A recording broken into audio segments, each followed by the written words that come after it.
जब चीन की सरकार ने अपने कुछ शोधकर्ताओं के साथ एक हेलीकॉप्टर को कैलाश पर्वत के शिखर पर भेज दिया, उसके बाद क्या हुआ? ब्लडी सत्य के आज के इस एपिसोड में मैं आप सभी लोगों को उस दिन का पूरा वाकया बताने वाला हूं, जब कुछ शोधकर्ताओं के साथ एक हेलीकॉप्टर कैलाश पर्वत के शिखर पर पहुंच गया। एक ऐसा पर्वत जिसकी हाइट में, जिसके शिखर में, जिसकी चोटी में पहुंचना इम्पॉसिबल था। क्या उन लोगों ने देखा जिसे देखने के बाद चीन की सरकार ने पूरी तरह से कैलाश पर्वत की लीगल चढ़ाई पर पाबंद लगा दिया? जी हां दोस्तों, सही सुना आप लोगों ने। आज के टाइम पे कैलाश पर्वत की लीगल चढ़ाई करना इम्पॉसिबल है। दोस्तों, पहले के टाइम में बहुत सारे ऐसे पर्वतारोही थे जो आए दिन कैलाश पर्वत में चढ़ाई करने की कोशिश करते थे, लेकिन चढ़ाई करने जाते तो थे, बहुत सारे उनमें से लौट कर आते ही नहीं थे। डेड बॉडी तक नहीं मिलती थी। बहुत सारे पर्वतारोही जाते थे, लौट के भी आते थे, लेकिन बिना दिमाग के। उनका दिमागी संतुलन पूरी तरह से खो जाता था। अब जो वैज्ञानिक है, चीन के जो बड़े बड़े साइंटिस्ट हैं, उनका यह कहना है कि जहां पर कैलाश पर्वत है वहां पर सभी दिशाएं आकर मिलती है। अब जब सभी दिशाएं आकर एक जगह पर मिल जाती हैं तो वहां पर कंपास काम नहीं करता है। कंपास काम नहीं करता है तो वहां पर दिशा भ्रम होता है। खैर, इसके बारे में हम डिटेल में आगे समझेंगे। इससे पहले हमको समझना है कि कैलाश पर्वत आखिर ऐसा क्या है। अपने पहले के वीडियोस में बता चुका हूं, लेकिन जो नए दोस्त हैं, मेरे नए फैमिली मेंबर्स हैं, उन लोगों को मैं बता दूं कि कैलाश पर्वत आखिर क्यों इतना ज्यादा मिस्टीरियस है। दरअसल कैलाश पर्वत का बहुत ज्यादा नाम है हिंदू मान्यताओं में। दरअसल कैलाश पर्वत को भगवान शिव का घर माना जाता है। माना जाता है कि भगवान शिव अपने गणों के साथ आज भी कैलाश पर्वत में रहते हैं। बहुत सारे देवी देवताओं के नाम का भी जिक्र है जो कैलाश पर्वत में भगवान शिव की पूजा प्रार्थना करते हुए वहां पर रहते हैं। यही एक बहुत बड़ा कारण है। हिंदू धर्म के लोगों का यह मानना है कि कैलाश पर्वत में कोई भी आम इंसान नहीं चढ़ सकता। अब तो ये हो गई धर्म के रूप से बात। अब मैं आप लोगों को बता दूं कि फैक्ट वाली बात में भी हम समझे ना, तो इस पूरी इंसानी इतिहास में ऐसा कोई भी इंसान नहीं, आम इंसान, जो कि कैलाश पर्वत की चढ़ाई कर चुका हो। सन 1928 में केवल एक ही इंसान था जो कि एक बौद्ध भिक्षु था। बहुत बड़े विद्वान माना जाता था उनको।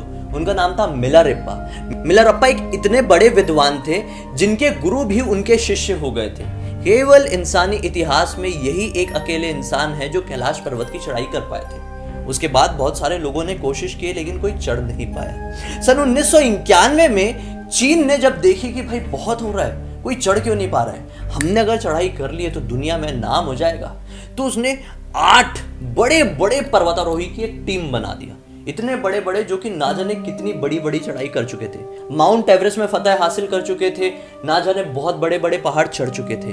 अब ये जो कैलाश पर्वत है, इसकी हाइट माउंट एवरेस्ट की हाइट से 2200 मीटर नीचे है, लेकिन फिर भी इसमें कोई क्यों नहीं चढ़ पा रहा था, ये चीन के दिमाग में। और आज तक सचमुच में कोई नहीं चढ़ पाया। ये माउंट एवरेस्ट से बहुत छोटा है। माउंट एवरेस्ट में काफी लोग आज तक चढ़ चुके हैं, कैलाश पर्वत में नहीं चढ़ पाए हैं।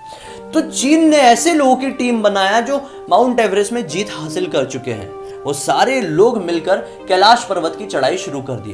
उन्हें टारगेट रखे थे कि हम तो लगभग 3 या 4 दिन में हम कैलाश पर्वत की चोटी में या शिखर में पहुंच जाएंगे, क्योंकि उसकी चढ़ाई बहुत कठिन है, इसलिए चलो 4 दिन मैक्सिमम पकड़ लो। वो लोग गए तो, लेकिन जाने के बाद कभी लौट के नहीं आ पाए।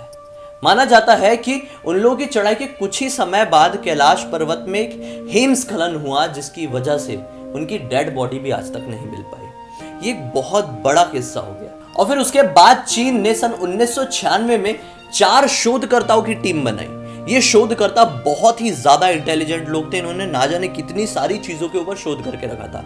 उनको बोले कि कैलाश पर्वत की चढ़ाई अब आप लोग एक हेलीकॉप्टर की मदद से करेंगे। वो हेलीकॉप्टर आप लोगों को कैलाश पर्वत के शिखर पर लेके जाएगा। उसके बाद आप वहां पे शोध करिए कि आखिर क्यों यहाँ पर कोई चढ़ नहीं पा रहा है और हमको डिटेल दीजिए। शोधकर्ता भी काफी खुश कि उनका नाम अब इतिहास के सुनहरे पन्नों में लिखा जाएगा, सुनहरे अक्षरों से लिखा जाएगा।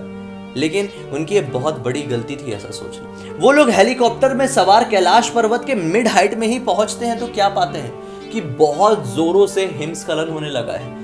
बहुत जोरों का तूफान आ गया है, जिसकी वजह से कुछ भी क्लियर विजन में नहीं आ रहा था। हाइट ज्यादा होने की वजह से ऑक्सीजन भी अच्छे से नहीं मिल पा रहा था। सारी दिशाएं वहां पर आकर मिलती है तो दिशा भ्रम भी हो रहा था। उसके बाद अचानक से इन लोगों ने जैसे तैसे करके अपने हेलीकॉप्टर का बैलेंस बनाया और थोड़ी सी और हाइट में गए हैं तो क्या हुआ, अचानक से इनके हेलीकॉप्टर का अलार्म बजने लगा। फ्यूल इंडिकेटर ब्लिंक करने लगा, जैसे कि मानो अपने आप इनका जो फ्यूल है वो गायब हो गया। इन लोगों को समझ में नहीं आया, बुरी तरह से हेलीकॉप्टर डिसबैलेंस होने लगा और इन्हें बस ऐसा लगा कि बस हेलीकॉप्टर क्रैश ही होने वाला है।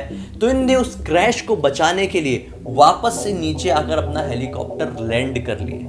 लेकिन सच बता रहा हूं, शिखर में जो पहुंचने के बाद वो देख सकते थे, कुछ भी नहीं देख सके, कुछ भी नहीं देख पाए, क्योंकि इतनी तेजी से सब कुछ हुआ, इतने फ्रैक्शन ऑफ सेकंड में हुआ कि कोई इंसान का दिमाग, आंखें इतनी ज्यादा तेज ही नहीं है कि वो ये सब कुछ प्रॉपरली देख पाता। चीन की सरकार के सामने जब उनने ये सारा वाकया बताया तो चीन की सरकार के पैरों तले जमीन निकल गई। उसी दिन चीन ने ये डिसाइड कर लिया कि हम लोग अब इतना बड़ा रिस्क नहीं उठाएंगे। फिर काफी टाइम बाद कुछ लोग थे जो फिर से चीन की सरकार ने इकट्ठे की। इसमें से एक ब्रिटिश था, एक अमेरिकन था और 2 रूसी पर्वतारोही थे।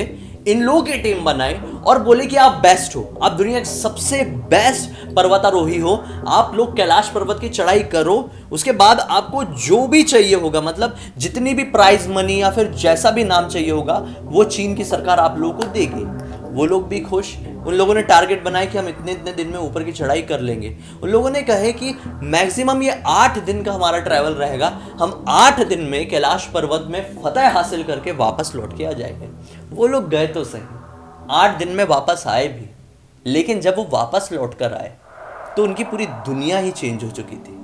बताऊं कैसे? उनकी दाढ़ी बहुत ज्यादा बढ़ चुकी थी, उनके बाल बहुत ज्यादा लंबे हो चुके थे, बहुत सारे बाल सफेद भी हो गए थे, दाढ़ी के बाल सफेद हो गए थे, नाखून बहुत ज्यादा बढ़ चुके थे, बहुत ज्यादा कमजोर, दुबले पतले और आंखें धसी धसी वाले इंसान हो गए थे। उनको देख के ऐसा लग रहा था कि गए तो थे बिल्कुल नॉर्मल तरीके से, लेकिन जब लौट कर आए तो इनकी हालत इतनी ज्यादा बुरी कैसे हो गई। इनको देख के ऐसा लग रहा था कि 8 दिन का सफर तय करके नहीं आए, बल्कि 8 साल का सफर तय करके आए हैं और इन 8 सालों में इन्हें कुछ खाने पीने को भी ढंग से नहीं मिला। इस वजह से इनका इतना वजन भी घट गया, बाल बढ़ गए, दाढ़ी बढ़ गई, नाखून बढ़ गए, सफेदी आ गई, ना जाने इन्हें क्या क्या हो चुका था। अब ये कैसे हुआ, मैं बताता हूं। दरअसल बहुत सारे ऐसे वैज्ञानिक, बहुत सारे ऐसे शोधकर्ता इस दुनिया में हैं जो कैलाश पर्वत के ऊपर डिटेल में शोध कर चुके हैं। उनका ये कहना है कि कैलाश पर्वत में अनोखे अनोखे चमत्कार होते हैं, जैसे समझना नेक्स्ट टू इम्पॉसिबल है। कैलाश पर्वत में जाने के बाद सबसे पहले जो मैंने आप लोगों को बताया, कंपास काम करना बंद कर देता है, पहले ही बता चुका हूं। वहां पर जाकर लोगों को दिशा भ्रम होता है, जो कि बहुत बड़ी परेशानी, इसलिए वहां पर कोई इजीली उसको जीत ही नहीं सकता। उसके बाद कैलाश पर्वत में जो चढ़ाई कर रहे होते हैं वो ये पाते हैं, नॉर्मल इंसान भी, आप भी कैलाश पर्वत के नजदीक जाएंगे तो आप लोगों को समझ में आ जाएगा कि कैलाश पर्वत में जो समय है वो बहुत तेजी से गुजरने लगता है। मतलब उसमें चढ़ाई करने वाले लोग, सभी लोग ये कहते हैं कि वहां पे जाने के बाद नाखून बहुत तेज बढ़ते हैं, बाल बहुत तेज बढ़ते हैं, दाढ़ी बहुत तेज बढ़ती है, सफेदी आने लगती है बाल और दाढ़ी में।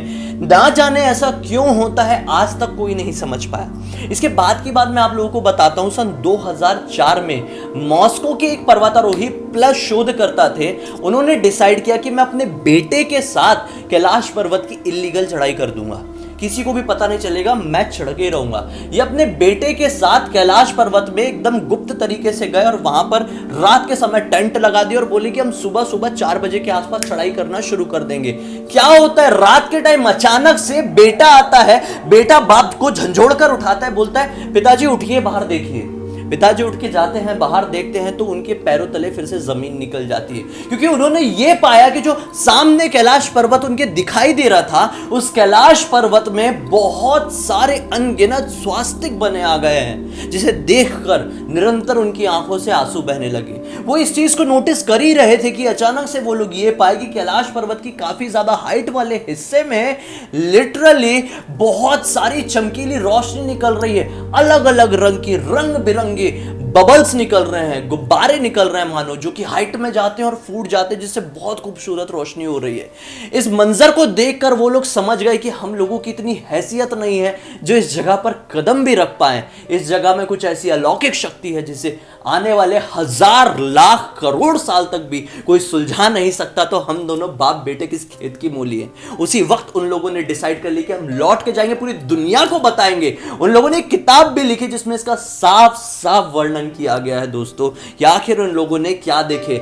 मास्को के लोग थे, रशियन लोग थे, उनको क्या मतलब था यार, स्वास्तिक का वर्णन करने से उनको क्या मिल जाता। लेकिन उन लोगों ने क्लियर बताया कि हमने कैलाश पर्वत में अनगिनत स्वास्तिक बने हुए देखे हैं। तो आपको नहीं लगता कि इस बात के पीछे एक बहुत बड़ी सच्चाई हो सकती है। सन 2001 में चाइना ने कंप्लीटली बैन लगा दिया था कि यहां जाने से इंसानी सभ्यता को परेशानी हो सकती है, उसके बाद नाम हमारे ऊपर आएगा, इसलिए इसके ऊपर बैन लगा दो।